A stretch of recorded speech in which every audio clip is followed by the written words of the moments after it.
Yeah, Right. Yeah, right. Look at this! Look at this panel. We have Bill Blackburn. We have former Mayor Bill Blackburn, soon to be former Mayor Judy Eychner, and City Manager Dalton Rice. How are you guys this morning? We're good. Yeah. Doing well. Yeah. Before you mentioned the bowling alley. Yes. See, that was a developer that had grand plans that never developed, and the bank bought that property. Yeah. But I continue to believe that bowling alley would be a really good thing for Yeah. this town. Let me tell you, I grew up in a town that had a skating rink, an outdoor skating rink. Yeah. But the knock on it was that, and by the time that I was functioning as a skater, it had been long closed because they had a skating donkey that was the novelty of the skating rink. And when the donkey died, the guy just closed the place down and never reopened it again. So He was a real donkey. yeah, the donkey skated. Yeah. We True had story. a skating rink here that was very popular. Yeah. My deal with the bowling alley is it gets a broader range of folks. You can have teenagers in there, young adults. You got senior adults that love it. So everybody could do it. But we'll see. I just remember the good old days of bowling alleys. My grandma would take us to a bowling alley, and it was seedy. Like she'd say, "Go sit here and do not move." And because there'd be some questionable folks in that place. They were there drinking and carousing and bowling and smoking, but the food was always great. We needed an old school diner bowling alley combination. Oh, be great. There we go. know, young people, high school students particularly, say we want a place that we can go do something, hang out, get something to eat. Yeah. You could raise money for that. I could Louis. raise money for that. Yeah, I could. I could get behind that. Although I think bowling is not really sustainable as far as finances go. It seems kind of You got to have other things with it. Yes, right. Yeah, in the good nature of city manager, we were doing a lot of research on how we can try to find some family entertainment, and work with.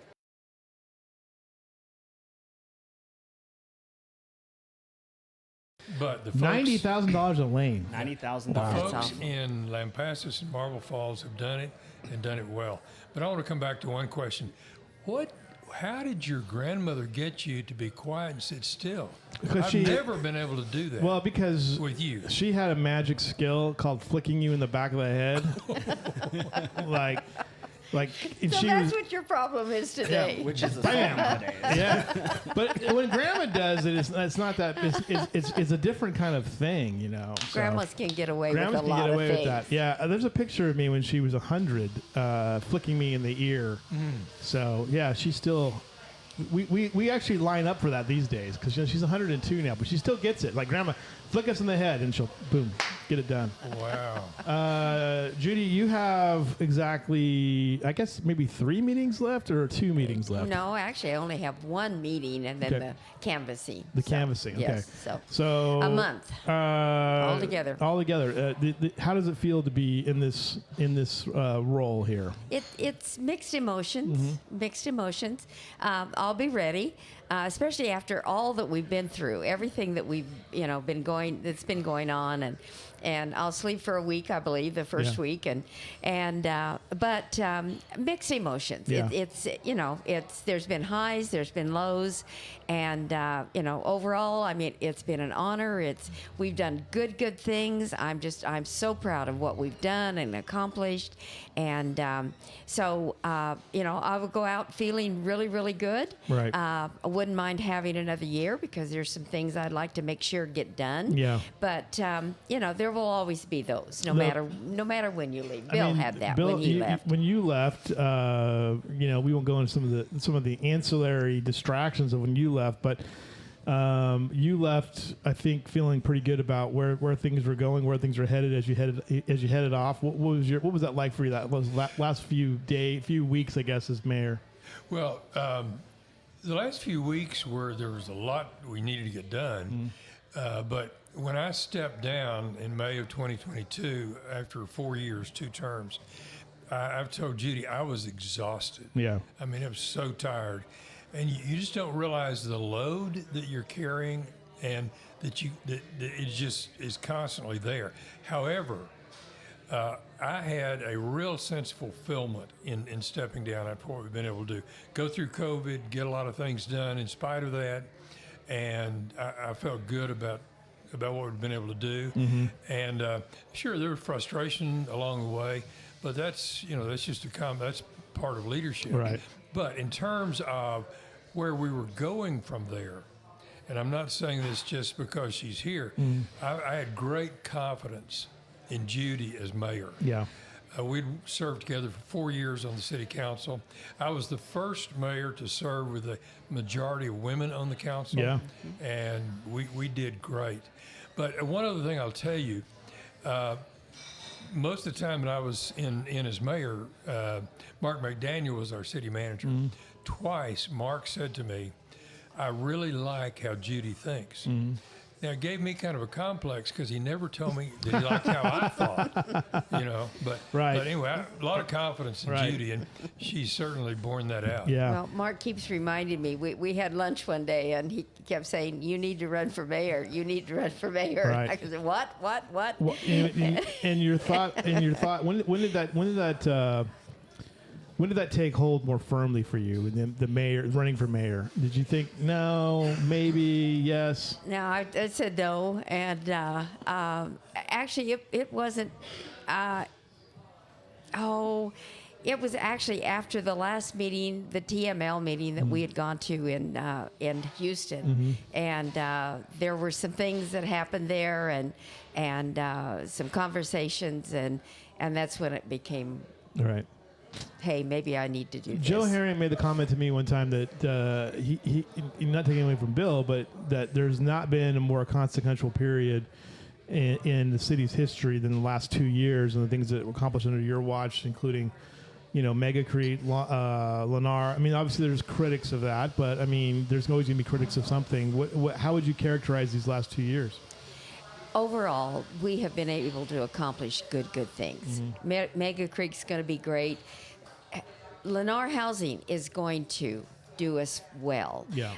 I know that a lot of people don't think that it's the best, but they've stepped up to the plate for what we have needed, and people forget that it's housing for young people and first-time home buyers. Yeah. And it's not custom housing. And I drove out there past it yesterday, and yes, the houses look alike, but give us a few years, and there's going to be a different look. There's going to be different paint. There's going to be more trees. It's going to be a good subdivision, and it's going to be a family-type subdivision. So I'm very pleased with that. We've got the safety building. The other thing, Bill and I, now that, of course, these things just happened the last couple years, but, the 2050 plan is there because Bill and I and Delane had just come on council. Yeah. And we voted that in. Right. It was a 3-2 vote.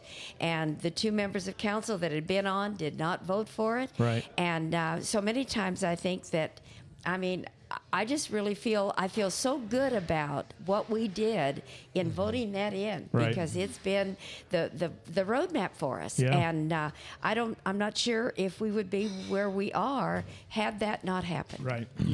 Excuse me, that it's another great testament to, and really just taking a neutral approach on this. Lennar was a very tough decision, and it shows how difficult decisions council has to make, and varying stuff. But I want to compare cities real quick. Fredericksburg just did a Lennar development as well, and they added a mud tax. And so, a municipal utility district tax is a tax levied by the mud district. And that was a really interesting decision that city councils over the past, couple of years, and of course the city council made the decision on, was they did not, and it was charged for us, they did not want to add another assessment, whether it was a PID, a mud, or something, onto the homeowner. And so the only way Fredericksburg was able to even get Lennar was to add an additional city tax onto it, or a mud tax, where we took a different, this city took a different approach. Not to mention too, there's a lot of kind of rhetoric on the TERS and what that did, and the $30 million over 30 years, but it's a performance-based payout. In order for them to get paid, we have to have a product. Yeah. And so it's a tit for tat in a way that if they don't perform, they get nothing. Yeah, they make the initial investment up front and they get paid back, so they could lose money out of the deal for sure. So I mean, and another factor was, in 2019 we did the workforce task force looking at workforce housing. And what we discovered, Lewis, was we had so many people here in the city that the household income is $50,000 or less. Yeah. How are they going to get housing? Yeah. How are they going to do it? Now, not all of those folks are going to be able to get into the Lennar housing, but there's two elements. There's affordable housing, and we approved and supported affordable housing for veterans.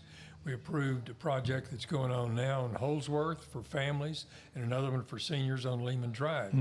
But Lennar is workforce housing for police, teachers, firemen, nurses, runners of small business. And you know what? That thing is beginning to fill up. Yeah. You know, we have a real estate agent, Janelle Peralta, here every Tuesday, and I was telling her that one of the things that's interesting about Kerrville is that if you look at homes in the resale market that are now in that price range, let's say $250,000 to $300,000, like the number now of where people should land, what's affordable is like $270,000. And you have the critics out there, it's like, oh, that's ridiculous. But for Lennar, you get a brand new house. You know, it's cleaned up, it's ready to go, it's move-in ready. Some of these houses I'm seeing that are in the resale market require huge amounts of investment in fixing them up. It's almost like fixing the Callow Theater. You know, you got to borrow some money to fix it up. Sorry, Amy. I just want to throw that out there because there are. That's absolutely true. Yeah, I mean, it's right. You know, and so you've got to spend a lot of money to get a house fixed up.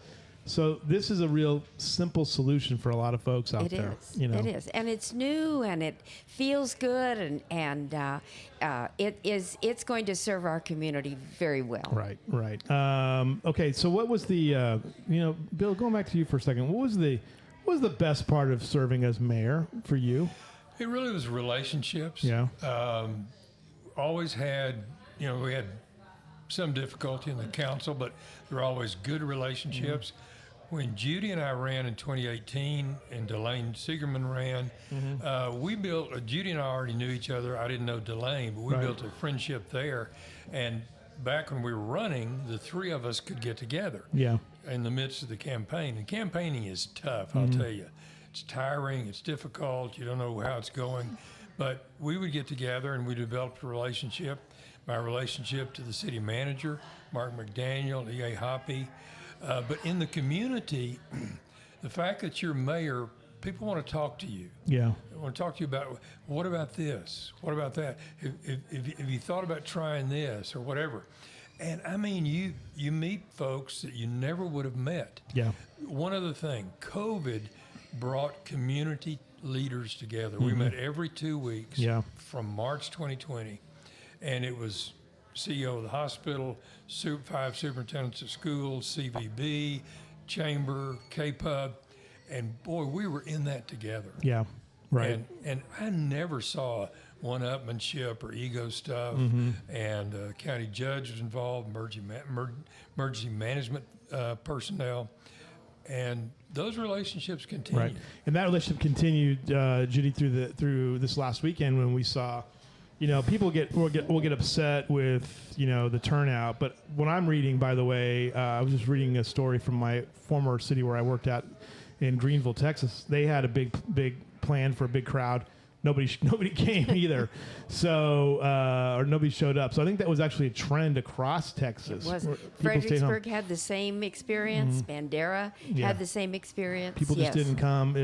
Maybe they saw it happen in 17 and thought, oh, my God, the traffic's going to be a nightmare. But what you saw, though, was planning and execution of planning. And what was your thought on what happened with the planning for the The planning was outstanding. I don't think it could have been any better.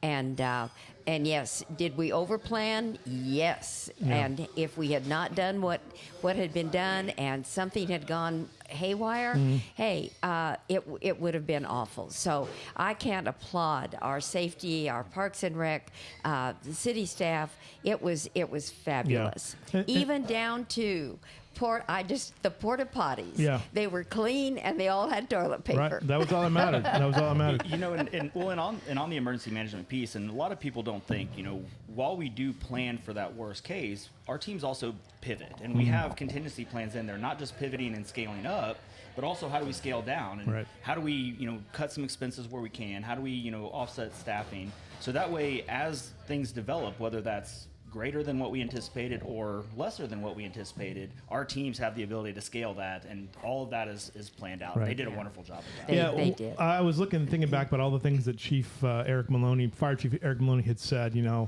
and he was like, well, he was right about that, and he was right about this, and he was right about that. I mean, but the important exercise out of this too was that you had a unified command incident that everybody was on the same page about. You got people out of here in a hurry. They did. That was marvelous. Mm-hmm. Yeah. Well, and with, I think you hit the nail on the head on the exercise piece, right? This was a real world exercise and a great testament where the world's not falling apart, despite what people thought. Yeah. And the information that we're going to get out of this is going to be building a framework and sustainable for the future should another disaster, should something actually happen. Yeah. Because what we learned in this is a lot of our folks that have been here for a long time really never had to set up an EOC like this, never had to operate to this capacity in a very controlled environment, which was really good. Coming from hurricane country in Houston, we planned for stuff like this 6 times a year. Mm-hmm. And so they got to experience something in a very controlled situation and setting that we're going to be able to build our guidelines and framework for every future disaster on this. And that was, I think, really important. Yeah, like when Elon Musk crashes a Falcon Heavy in here somewhere, we're gonna have to get an EOC up for that. Yeah.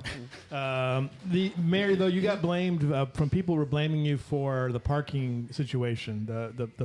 They were like, the mayor should never allow all these parking lots to be. She set the prices. You set the prices. How do you set those prices? And it went into my pocket too. That's right. So weird. Right. Yeah, she was there with a bat, making sure she was going to get her cut. Yeah. So hey, you said it. You're damned if you do, and you're damned if you don't. Yeah. So the property belongs to property owners. Right. And yes, they had the right to do what they had to. What they felt they needed to do. And it's not our place to, yes, we could ask them to be customer friendly, user friendly, all those kinds of things, but it's not our place to tell them how and what. Right. So, there were a lot of places that were roped off that sometimes it gave you the feeling of not being very friendly. Yeah. But some of those, I think, opened up later on. And so they would make it available for people. But I can't criticize those who did what they did. I can't speak for anybody here, but we were stationed here, for most of the day on Monday at Pine and Plow. And let me tell you, there was a line out the door the whole day. And the same thing with Trailhead on Sunday when NASA was there. Line out the door. So there were some businesses here. I know that Gibson's had a very good day on Sunday. There were some businesses that did very, very well from this. Like record numbers. And people were like asking me, like, well, how many people showed up? I said, I don't know. I wouldn't be surprised if 50,000 were here but it was dispersed and nicely dispersed. Yeah. Every place. And people in the park were excited. They were enjoying each other. They weren't fussing about the fact they had to walk into the park. We didn't hear those kinds of things. We saw people just from here, we started the show at 9:00. There were already people here before 9. And they were streaming into the park down Clay Street, and then it was a steady stream. And as Andrew Gay said, the ziggurat, the switchbacks were full of people going up and down. It was incredible. And Stuart Kunis and I got to City Hall about 5:30. By 6:15, 6 o'clock, people were already starting to fill up the parking garage, which we didn't even anticipate that. Yeah. Our day didn't start till 7. Yeah. So we were already having to kind of corral. By 9 o'clock, the parking garage was full. It's full. It's full. And that's amazing, because that's a big parking garage. Yeah. And have it full like that. So yes. Well, in the park, both sides were full. Yeah. That's the thing. That's the thing that is impressive. Both sides. But Fourth and the River is like one side. Yes. So this was I bet we had 18,000.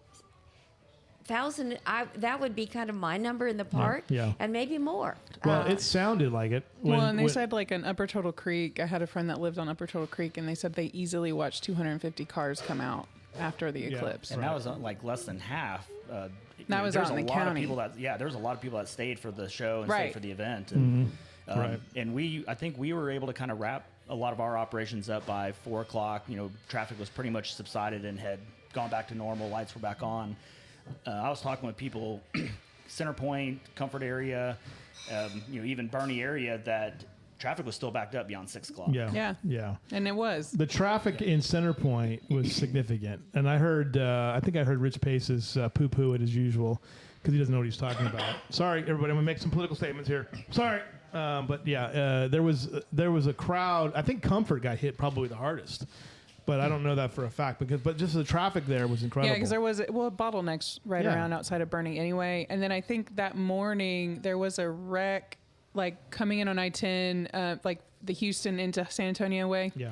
There was a wreck that caused it to bottleneck, and I think that probably caused people to be like, I'm just going to stay here. Now, what I don't understand, Leslie, is why in the hell would anybody want to go to Bernie or Fredericksburg to see something like this? Why? I don't know. I know, and we were right here. Well, one of the big things that we heard, and I think this is kind of a testament to, I think people learned some lessons on this. The 4-night minimums that some hotels were doing in Airbnbs were some of the detriment that we heard.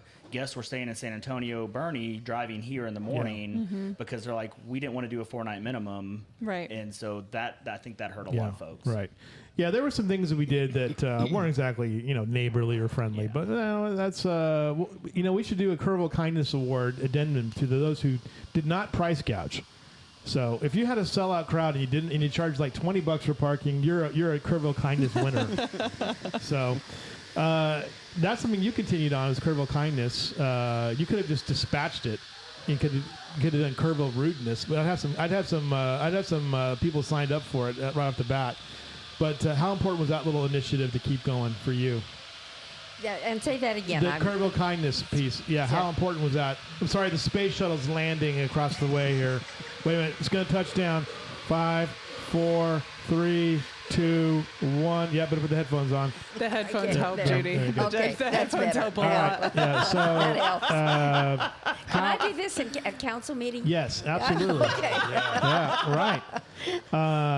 The Kerrville Kindness. How important was it for you to keep that award program Very going? important. Very Yeah. important. I just appreciated Bill putting that in place, and we have been able to say thank you to so many people. I mean, young people as well as older adults, and I think it gives us a chance to let the public know about things that they might not know otherwise. Right. And I hope they don't do away with that. I hope they keep that going. Yeah, Dalton. Dalton, make sure. I'll take full responsibility for whatever happens. Yeah, right. Dalton, get that. Absolutely. No, I think it's a great thing. Now, you worked under three. City managers. Worked with Yes. 3 city managers. Yes. All of them left on or 2 of them left on their terms that they thought were good for them. And I hope it wasn't me. It wasn't. I don't think it was you. But Mark McDaniel was going to retire. Then somehow he went back to work, and E.A. Hoppy was taking a different tack with his career. And so, I mean, those are hard ones to do. But what was that like to search for this guy, for Dalton Rice? Oh, it was really hard. Yeah. It was hard. Yeah. No. It was. We were concerned. We'd had 2 really, really good city managers, and they both had done great things for our city. And then all of a sudden we were again. We had to be looking, and so we were concerned, very much so. EA's shoes were big to fill, and who we brought in would make such a difference as to the direction of our city. Yeah. Despite what city council might want to do, Right. a city manager has a great influence in that. Yeah. So it was now when it came down to it, it became easy. Where there was no question as to who we felt was going to be the best person. Right. But there was I was nervous about it. Yeah, absolutely. I mean, it's a tough hire. Yes. Lewis, Bill. I was going to say, one of the things that I think a lot of people don't understand, but with a council city manager form of government, the council is your legislative body, basically. Yeah. Your city manager is your executive. And then in terms of if folks don't like something's happened, they can appeal it to the court. But our responsibility as council is to make decisions, set policy, and then it is the city manager's responsibility to see that that is implemented. City council can't be out there trying to supervise staff or out there trying to change what's been decided among, Dalton takes it and runs with it, he and the staff. Right. Right. And Judy, as you depart, what's your sage advice for Dalton Rice? What are you gonna, for him? Just keep on doing what he's doing. Yeah. Yes. Right. He exceeded my expectation early on in our interview, and I still think back to this. As a realtor, one of my responsibilities to clients is I need to tell them the good, the bad, and the ugly. Yeah.